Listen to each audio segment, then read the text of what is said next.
1 Samuel 4. Good morning. And Samuel's word came to all of Israel. The Philistine captures the ark. Now the Israelites went out to fight against the Philistines. The Israelites camped at Ebenezer, at the Philistines at Aphek. The Philistines deployed their forces to meet Israel, and as the battle spread, Israel was defeated by the Philistines, who killed about 4,000 of them on the battlefield.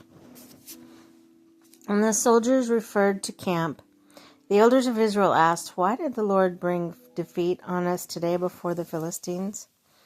Let us bring the ark of the Lord's covenant from Shiloh, so that he may go with us and save us from the hands of our enemies." So the people sent men to Shiloh, and they brought back the ark of the covenant of the Lord Almighty, who was enthroned between the cherubim, and Eli's two sons, Hophni and Phinehas, were there with the ark of the covenant of God.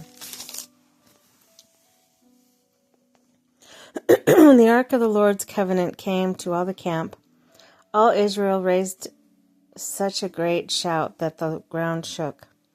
Hearing the uproar, the Philistines asked, "What is all this shouting in Hebrew camp?"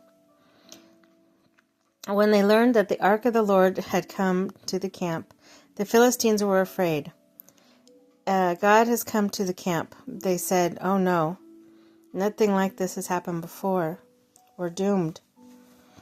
Who will deliver us from the hand of these mighty gods? They are the gods who struck the Egyptians with all kinds of plagues in the wilderness. Be strong, Philistines. Be men, or you will be subject to the Hebrews as they fight with you. Be men and fight." So the Philistines fought, and the Israelites were defeated. And the evening, every man fled to his tent. The slaughter was very great. Israel lost 30,000 foot soldiers. The ark of God was captured, and Eli's two sons, Hophni and Phinehas, died. The death of Eli. That same day, the Benjamite ran from the battle line and went to Shiloh with his clothes torn and dust on his head. When he arrived, there was Eli sitting on his chair by the side of the road, watching because his heart feared for the ark of God.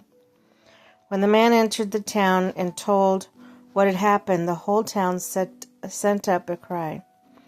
Eli heard the outcry and asked, "What is the meaning of this uproar?" A man hurried over to Eli, who was 98 years old and whose eyes had failed so that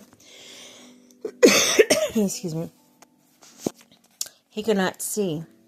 He told Eli, "I have just come from the battle line, and I fled from this very day."